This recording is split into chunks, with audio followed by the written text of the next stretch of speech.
"You do not even own this house, Mom," my son said, and he did not lower his voice when he said it. He said it like a fact, like something obvious, like something everyone at that table had already agreed on. I kept my hands around my coffee mug, and I did not look up right away. I just let the words sit there in the air between us, heavy and cold, like something that had been waiting a long time to be said. I did not argue, I did not correct him, I just nodded, because technically he was right, just not in the way he thought. I have lived in houses I did not own for most of my adult life, small apartments with thin walls, duplexes with leaking roofs, one place where the heater barely worked in the winter, and I kept the oven open just to keep the place warm. I packed my life into cardboard boxes more times than I can remember. I learned how to make a place feel like home even when I knew I would be gone in a year, maybe less. I worked jobs that most people do not talk about at dinner tables. I cleaned other people homes early in the morning before the sun came up. I stood behind a register at a grocery store in the afternoons, smiling at strangers and memorizing sale prices.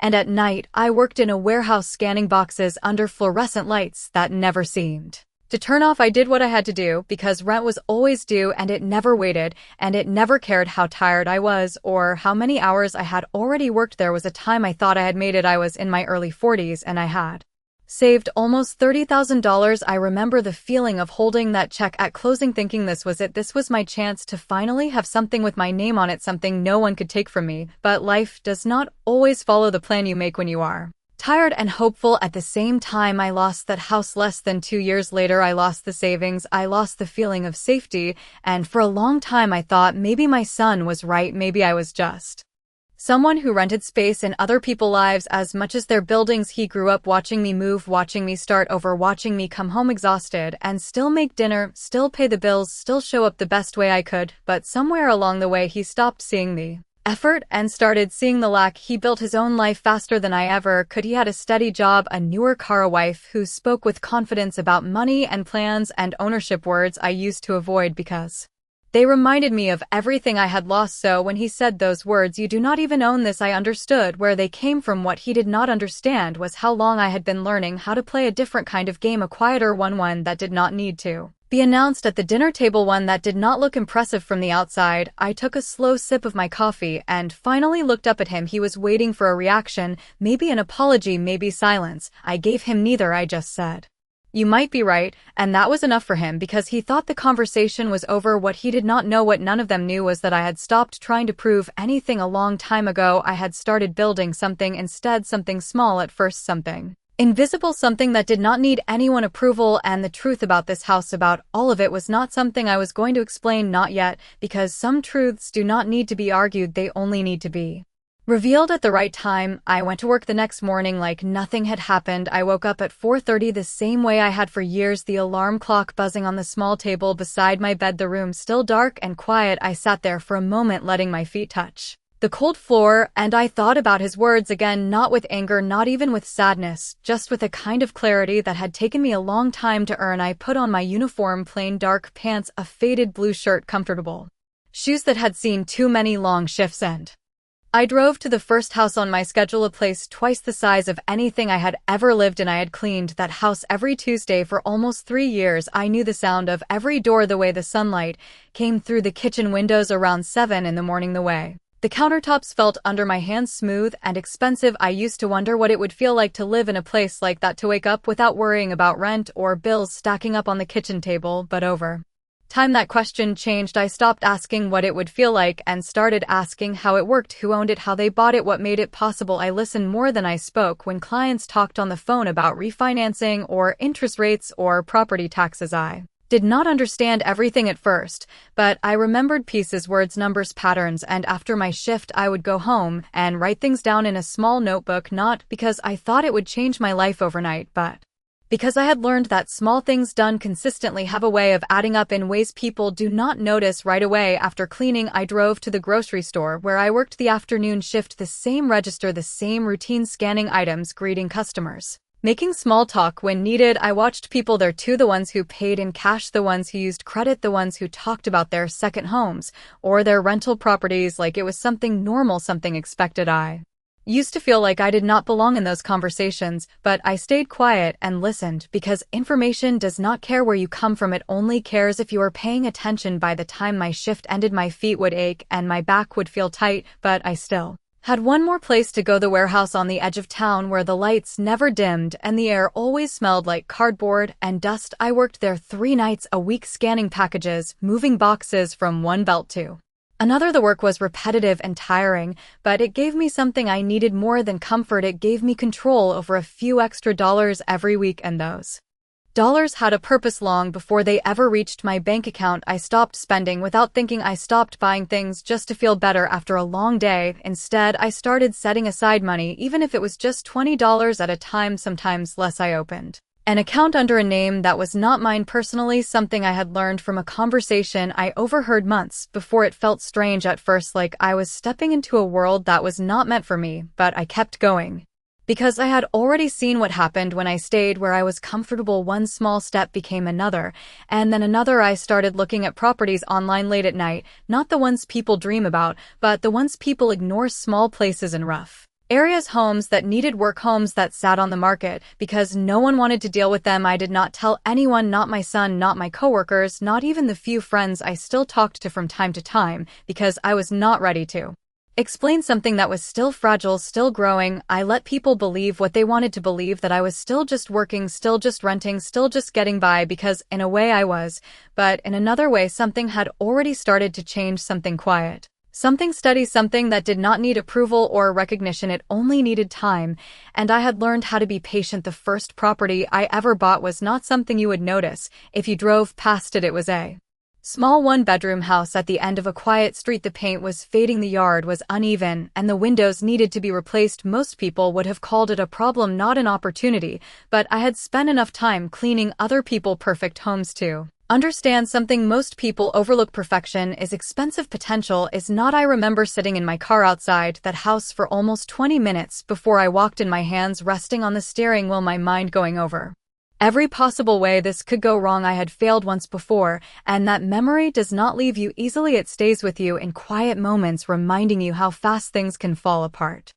But I also remembered something else. I remembered how I felt when I gave up the first time, how I told myself I was not built for this, how I accepted a life that felt smaller than what I wanted. This time, I did not let that voice decide for me. I stepped out of the car and walked up to the door. The agent was already inside, flipping through paperwork, barely looking at me. When I introduced myself, I could tell she did not expect much from me. Maybe she saw my work clothes, maybe she saw someone who did not belong in that kind of conversation, but I had learned by then that people's assumptions are not facts, they are just reflections of what they understand, and most people understand very little about what happens behind the scenes. I asked questions, simple ones at first, about the structure, the repairs, the history of the house, and then more specific ones about pricing, about flexibility, about how long it had been sitting on the market. She answered without much interest, like she had done this 100 times before, and maybe she had, but this was not just another showing for me. This was a decision point, one that would either move me forward or keep me exactly where I had always been. The numbers were tighter than I was comfortable with, but I had prepared for that. I had saved quietly over time, cutting expenses where I could, saying no to things that did not matter, so I could say yes to something that might change everything. I made an offer that day, not because I was confident, but because I was ready to try again, and this time I was not trying to prove anything to anyone else. I was doing it for myself. The process was not smooth. There were delays, inspections, repairs that cost more than expected, moments where I questioned if I had made a mistake, but I kept going, one step at a time, one decision at a time. I learned how to fix small things myself, watching videos late at night, practicing on weekends. After long shifts, I painted walls, replaced fixtures, cleaned every inch of that house with the same attention I had given to every place I had worked in before, except this time it was different. This time, every hour I spent added something to me, not just to the house. When it was finally ready, I did not move into it. I rented it out. That was the part that changed everything for me. I stopped thinking like someone who needed a place to live and started thinking like someone who could create places for others. That first rent check was not large, but it was steady, and more importantly, it was not tied to how many hours I worked. It was tied to something I owned, or at least something my company owned, and that distinction mattered more than most people realize. I kept my routine the same. I still worked my jobs, still woke up early, still kept my life simple, because the goal was never to look different. It was to build something different, something that could grow quietly without needing attention, and over time, that is exactly what it did. The second property did not come quickly. It came after months of watching numbers, saving quietly, and learning from every small mistake I made along the way. I did not rush into it, because I understood something now that I did not understand before. Speed can cost you more than patience ever will. I spent my nights the same way I always had, sitting at the small kitchen table with my notebook, going over listings, comparing prices, looking at neighborhoods. Most people avoided places where the sidewalks were cracked and the houses leaned just a little too much to one side, but I was not looking for perfect, I was looking for possible. The first house was still running. It had a tenant who paid on time, and for the first time in my life, I felt something steady, not easy, not comfortable, but steady,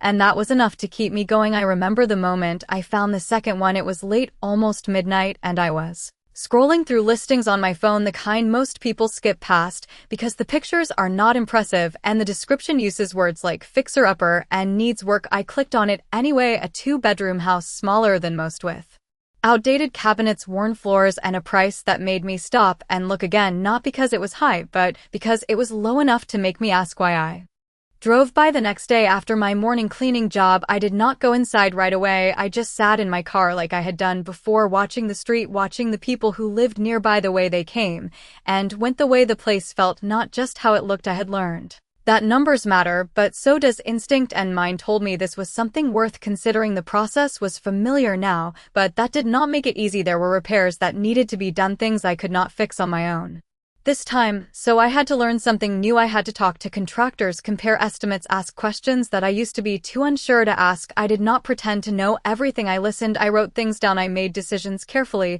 because every dollar mattered more than most people would ever understand. I used the income from the first property to support the second, and I kept my jobs because I was not ready to depend on something that was still growing slowly. Piece by piece, the second house came together. New paint, updated fixtures, small changes that made a difference over time. It became another source of income, not large, not impressive, but consistent, and consistency was something I trusted more than anything else. By then, my routine had changed in ways no one could see from the outside. I still wore the same clothes, still drove the same car, still lived in the same place, but inside, my life was shifting. I was no longer just working for money, I was building something that could work for me, and that difference is not loud. It does not announce itself. It shows up quietly in small moments, like when a bill arrives and you know it is already covered, or when you realize you are no longer starting from zero every single month. I did not tell my son about any of this, not because I wanted to hide it, but because I had learned that not everyone understands something while it is still becoming. He saw me the same way. He always had someone who worked hard, someone who got by, someone who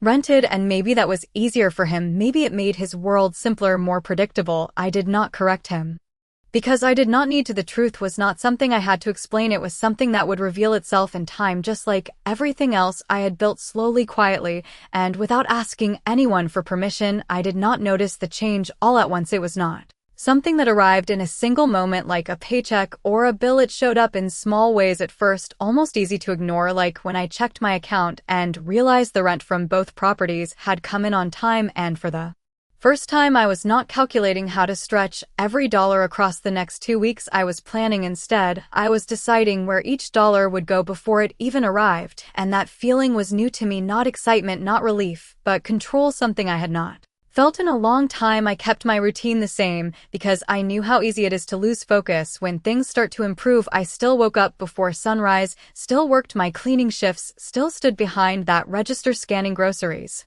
and greeting customers like nothing had changed, because on the outside nothing had changed. I still lived in the same house, the same one my son believed I was renting, the same one he spoke about like it was temporary, like it belonged to someone else, and in a way it did, just not in the way he understood. I remember one evening, he came by with his wife. They sat at the kitchen table talking about their plans, their future, their next steps. He spoke with confidence about buying a home, about investing, about doing things the right way, and I listened the same way I had always listened, quietly, carefully, not interrupting, not correcting, even when he made assumptions about my situation that were no longer true. He asked me once why I never tried again, why I stayed where I was, why I kept renting instead of building something for myself. I smiled a little, not because it was funny, but because I understood the question came from a place of limited information. He was seeing the version of me that had existed for years, the one who worked and paid rent and started over again and again. He did not see the version of me that was learning, that was building, that was making decisions behind the scenes. I told him something simple. I said, sometimes it takes time to do things the right way. He nodded like he understood, but I could tell he did not fully believe it, and that was fine because belief is not something I needed from him anymore. I had already learned to move forward without it. The third property came from a situation most people would have avoided, a small house with structural issues in a neighborhood that was changing slowly, not quickly enough for most investors, but fast enough for someone willing to wait. The price reflected the risk, and the condition reflected the work ahead of me, but I had something now that I did not have before. I had experience, not perfect, not complete, but enough to recognize patterns, enough to know what I could handle and what I could not. I structured the purchase through the same company I had created earlier, something that still felt strange to say out loud even in my own thoughts, because for so long I had only thought of myself as someone who worked, not someone who owned. The repairs took longer this time and cost more than I expected, but I did not panic. I adjusted. I shifted money from one place to another. I delayed things that could wait and focused on what could not, and little by little the house improved. It became livable, then rentable, then another source of steady income. By then the pattern was clear, not to anyone else, but to me. I was no longer reacting to life. I was shaping it quietly, intentionally, and without needing anyone to acknowledge it. My son still saw the same person. He had always known someone who rented, someone who worked, someone who stayed in the same place year after year, and I let him see that because correcting him would have required explaining everything, and I had learned that explanations are often wasted on people who are not ready to understand. The truth was growing on its own. It did not need to be announced, it only needed time. I stopped counting how many hours I worked each week, because the number stopped meaning anything after a while. What mattered was what those hours were building, not just what they were paying for. I still showed up to every job on time, still cleaned, still scanned, still moved boxes, because those routines kept me grounded. They reminded me where I came from, and more importantly, they reminded me what it took to keep moving forward. But something inside me had shifted in a way I could not ignore anymore. I was no longer working just to cover rent or keep the lights on. I was working to support something that was starting to support me back, and that difference changed the way I saw everything. Even the smallest decisions carried weight now because they connected to something bigger than the moment. I remember sitting at my kitchen table one night, looking over my notes, the same notebook I had been writing in for years, pages filled with numbers, ideas, questions, and small observations that had slowly turned into a system I understood. I realized I was not guessing anymore. I was making decisions based on patterns, based on experience, based on a kind of confidence that does not come from being told you are capable, but from proving it to yourself over time. The fourth opportunity came when I was not actively searching for it. A small multi-unit property, nothing impressive by most standards, just 2 units on a quiet street, one occupied, one empty. The owner was looking to sell quickly, and the price reflected that it was not a perfect situation, but I had learned that perfect situations rarely exist. They are usually built piece by piece through effort and patience. I ran the numbers the same way I always did, carefully, slowly, checking and rechecking until I understood exactly what I was stepping into. The risk was there, but it was controlled, and for the first time I was not relying only on my job income to make the decision. I had something else now. Something that could carry part of the weight. The purchase process felt different this time, not easier but more familiar. I knew what questions to ask, I knew where to look for potential problems, I knew how to negotiate without feeling like I was asking for too much, and that knowledge changed the way people responded to me. I was no longer invisible in those conversations. I was someone they had to take seriously, even if they did not fully understand how I had gotten there. I closed on that property quietly, the same way I had done everything else. No announcements, no explanations, just another step forward, another piece added to something that was growing slowly, but steadily. Managing 2 units added a new layer of responsibility. I had to communicate with tenants, handle repairs, schedule maintenance, things that took time and attention, but I approached it the same way I approached everything else, one task at a time, one solution a day. I did not rush, I did not overwhelm myself, I stayed consistent, and over time the property stabilized. Both units rented, both providing income that no longer depended on my physical effort alone. I began to notice something else too. The fear that used to follow every financial decision had started to fade. It had not disappeared completely, but it no longer controlled me. It no longer stopped me from moving forward, and that was something I had never experienced before. My son still visited from Time to time, still spoke about his plans, his ideas, his assumptions about how things worked, and where I stood in all of it. He saw the same kitchen, the same house, the same version of me he had always known, and I let him see that because there was no need to interrupt his understanding. The truth was not fragile anymore. It did not need protection. It was becoming something solid, something real, something that would speak for itself when the time came, and until then I continued doing what I had always done, showing up, working, learning, building quietly, and without needing anyone to notice. I started to notice that time felt different. It no longer rushed past me the way it used to when every hour was tied to survival. It stretched, instead giving me space to think, to plan, to see things ahead of time instead of reacting to them. And that change affected more than just my finances. It changed the way I carried myself. Even in the smallest interactions, I did not speak differently, I did not dress differently, but I no longer felt the need to explain myself or justify where I was in life, because I understood something clearly now. Progress does not always look the way people expect it to look. Sometimes it looks quiet, sometimes it looks like the same routine repeated over and over until one day it is not the same anymore. The fifth opportunity came through a connection I did not expect. One of the homeowners I had cleaned for over the years mentioned casually that her brother was looking to sell a small property out of state, something he had inherited, but did not want to manage. She did not say it like an opportunity, she said it like a passing comment, but I had trained myself to listen for those moments, the ones most people ignore. I asked a few questions, nothing too direct, just enough to understand the situation. The property was older, needed updates, and was located in an area that required patience, not something most investors were interested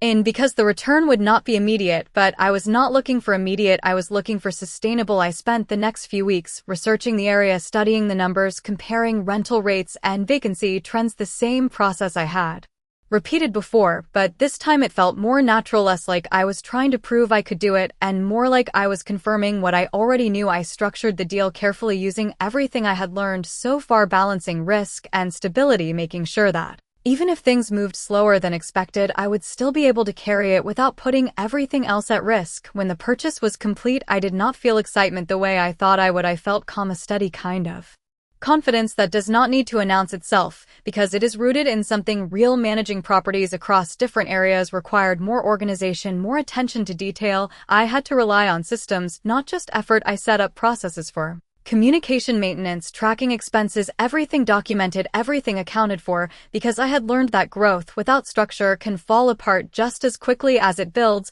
and I was not interested in starting over again. The income streams became more predictable, not perfect, but reliable enough that I could begin to reduce some of my working hours, something I had never imagined doing before. I still kept one of my jobs, not out of necessity, but out of habit and discipline. It reminded me of where I started and kept me connected to the version of myself that understood the value of every dollar. My son visited again one weekend, sitting in the same chair at the same table, talking about his plans, his expectations, his understanding of what success looked like. He mentioned real estate again, talking about how important ownership was, how renting was just throwing money away, and I listened the same way I always had, quietly, without interruption. He looked around the house as if evaluating it, as if measuring something against his own standards, and I could see it in the way he spoke. He still believed I was standing in the same place I had always been, and I let him believe that because correcting him would have changed nothing in that moment. Understanding cannot be forced, it has to be realized, and realization takes time, just like everything else I had built. I poured another cup of coffee and sat across from him, listening not to his words,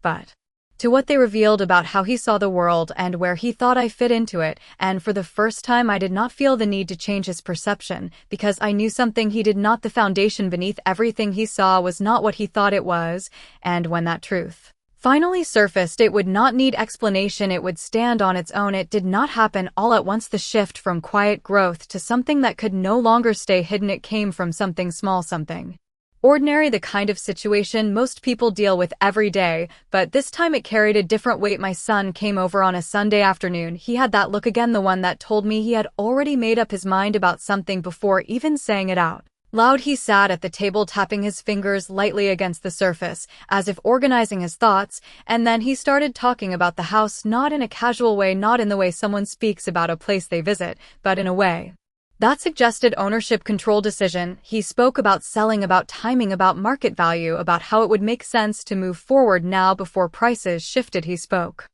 confidently like someone explaining a plan that had already been approved, and I listened the same way I always did, quietly, without interrupting, without correcting, because I wanted to understand not just what he was saying, but how he had come to believe it. He mentioned numbers, estimates, assumptions, all built on one foundation: the belief that I was still in the same position I had always been, that this house was temporary, that it belonged to someone else, and that I was simply living in it until something changed. He paused at one point and looked at me, expecting a reaction, expecting agreement, or at least a question, and when I did not respond right away, he leaned forward slightly, his tone shifting just enough to reveal impatience. He said, "We should not wait too long. Mom, this is not really yours anyway, so it makes sense to act now before we lose the opportunity." The words were not louder than before, but they carried more weight, because this time they were not just an observation, they were a decision being made on my behalf. I placed my hands flat on the table and looked at him, not with frustration, not with anger, but with the same calm I had carried through every step of this process, because I understood something he did not. This moment was not about correcting him, it was about timing. Everything I had built, everything I had learned, everything I had chosen to keep quiet was leading to this point, not as a confrontation, but as a realization. I asked him a simple question. I said, "What makes you think this house is not mine?" He answered quickly, without hesitation, "Because you said it yourself. You have always rented. You never owned anything like this." And there it was, not just his assumption, but the entire story he had created based on what he had seen over the years, the version of me that worked, that struggled, that stayed in the same place without changing anything visible. I nodded slowly, not to agree, but to acknowledge that I understood exactly how he had reached that conclusion, because from the outside it made sense. Nothing about my life had signaled otherwise. No new car, no new house, no sudden change in lifestyle. Everything looked the same, because I had chosen to keep it that way. I stood up, walked to the small drawer near the counter, and paused for just a moment, not because I was unsure, but because I knew that what came next would shift everything, not dramatically, not loudly, but permanently, the kind of shift that does not need explanation, because it carries its own weight. I returned to the table and placed a folder in front of him, not pushing it, not forcing it, just setting it down like any other document, like any other ordinary piece of paper, except this one was not ordinary. This one held everything he had not seen, everything he had not understood, everything that had been built quietly while he believed nothing had changed. I did not say anything. I did not explain. I just let the silence do what it always does, reveal what words cannot. He did not reach for the folder right away. He looked at it first like it was something unfamiliar, something that did not belong. In that moment, his confidence was still there, but it had shifted slightly, not gone, just unsettled by the fact that I had not responded the way he expected. I sat across from him, my hands resting calmly on the table, and waited, because I had learned that waiting is sometimes more powerful than speaking. He finally opened the folder slowly, not with urgency, but with curiosity, flipping through the pages one by one, his eyes moving across lines of text, numbers, signatures, documents that did not match the story he had been telling himself for years. I watched the change happen, not all at once, but in stages. First confusion, then hesitation, then something deeper, something quieter. As the realization began to settle and he paused on one page longer than the others, his fingers holding the edge, like he needed to steady himself, not because he was overwhelmed, but because something inside his understanding had shifted, and he needed a moment to adjust to it.